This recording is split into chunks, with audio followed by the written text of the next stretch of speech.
Okay, so today we're gonna try and find out the area of a curve under a graph, right? The area of of underneath a curve, right? So right up here I have the a problem.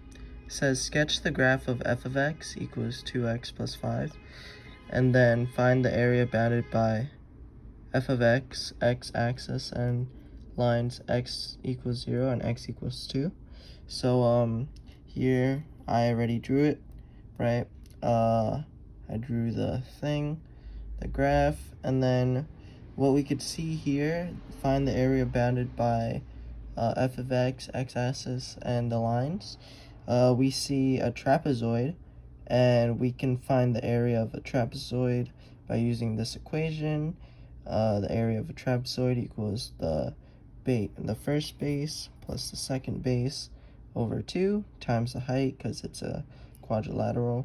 The height from this example would be how far it is, meaning the height is 2.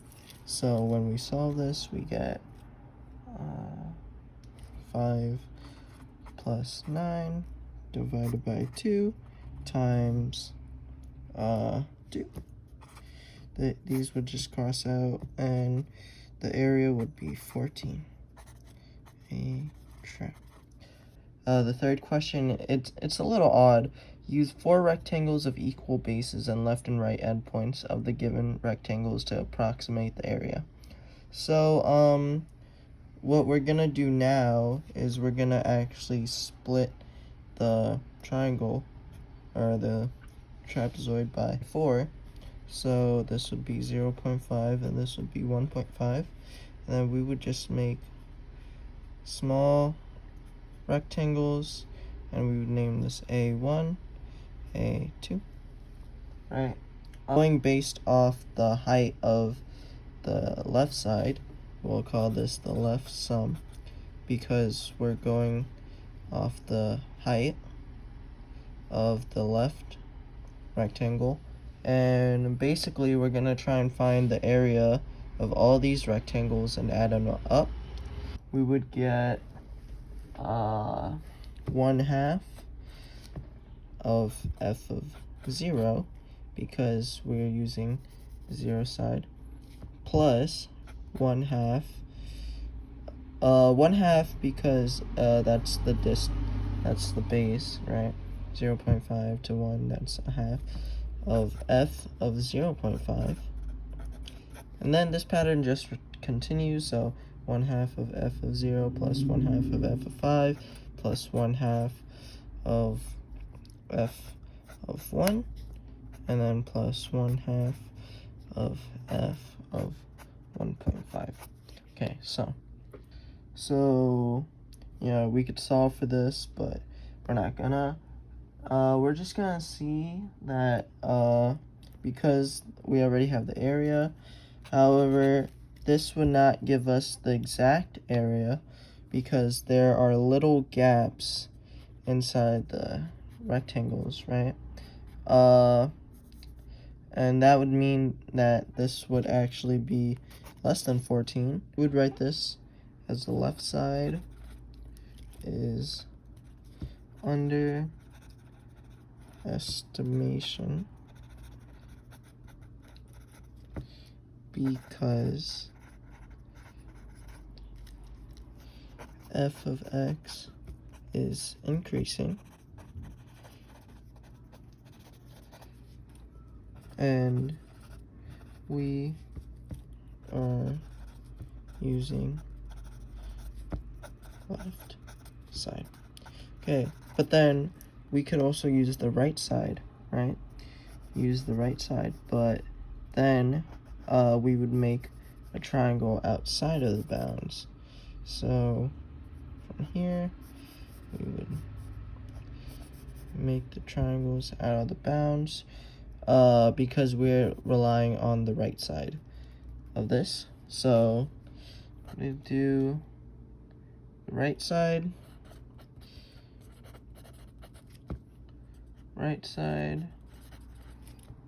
it would be 1/2 This time not 0, but 0.5.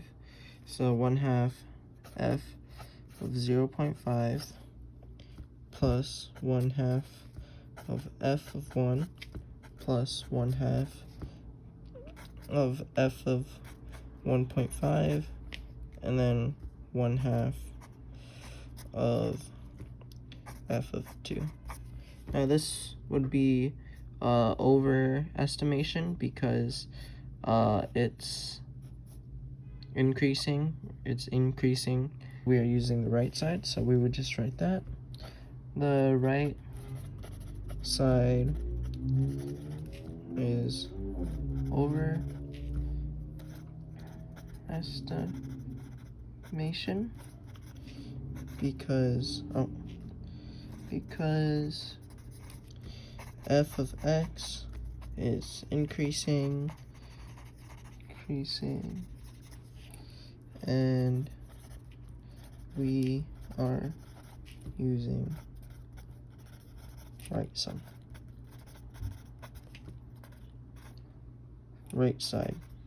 I should say. So this is what we have so far, and as you could see, because we're using like 4 rectangles, it's less accurate. But if we were to continue like dividing these up, we would have more accurate areas because the space, right, there'd be less space between them. More rectangles equal more accurate. Okay, we make a formula now. So formula, and we're just gonna draw a basic graph like this. This would represent our f of x, and it would be in between the endpoints of A and B. So write this down, be between the endpoints of A and B. And we don't know how the exact number of rectangles, right, that we would have. So we would just put n rectangles. This would represent the number of rectangles we have, okay? Our b here would equal a to the n, representing the final rectangle. But then between a and b, there are many other like a's, right? So we would have like multiple rectangles under here, and we are going based off the right side, so this would be our a to the 1. Now to find out the area of this particular rectangle, we would need to find first the distance between these two places, right? Yeah, of these rectangles by multiplying the base, which would be here, and then the height. We're going off the right side of the height. Area of A1 would equal the rate of change between these 2 points times f of A plus the rate of delta x, right? Alright, so delta x is the rate of change between here, right? And then A would be the starting point, and then plus the distance between the next point. Here, when we would do the same thing, delta x times f of A, but then since the distance would double, it would be A plus 2 delta x, and then for the last one, it'd be A to the third equals delta x times f of A plus 3 delta x. Now we could see that the number of delta x's, it keeps changing, right? And to find the area of the curve, we would just add all the areas, right? And so we could rewrite adding all of the areas as the sum of, and we'll start from the first. To find the area of the curve, we would have to add all of these rectangles up. So to add all up, we would use the sigma notation. So sigma n equals I equals 1, delta x, right? Because delta x here. And then we would multiply that by lead pencil. And then we would multiply that by f of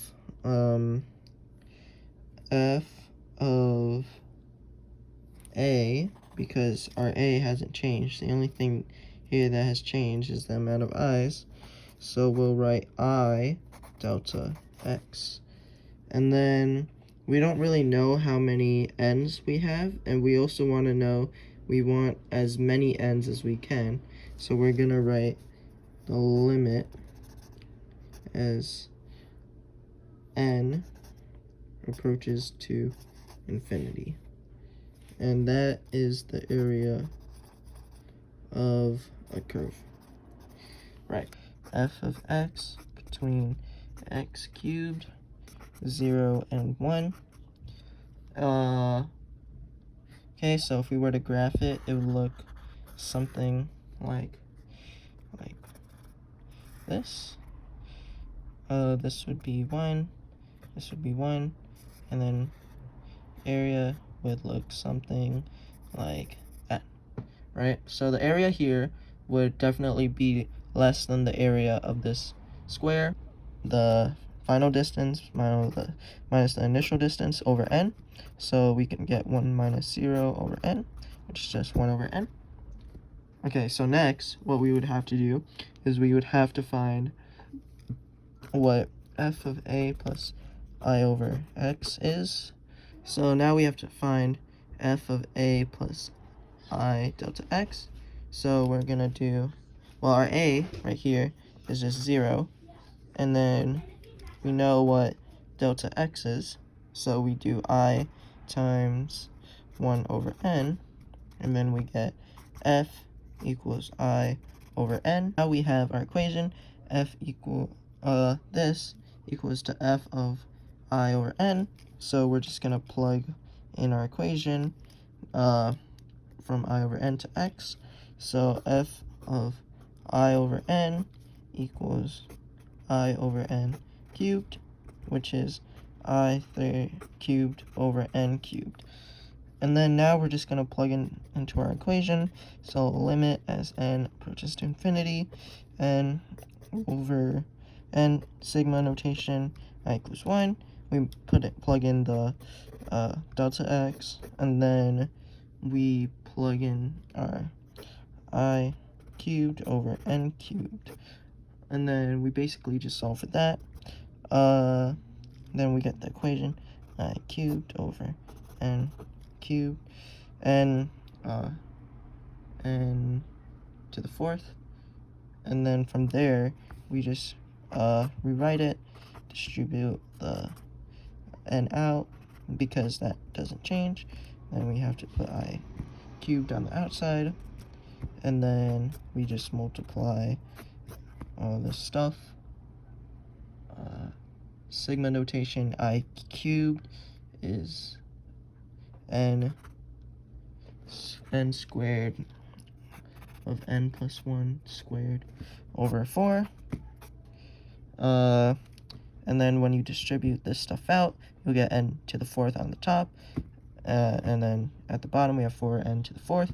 And at the horizontal asymptote, as it's approaching to infinity, would just be the combination of the coefficients. So we get 1 over 4.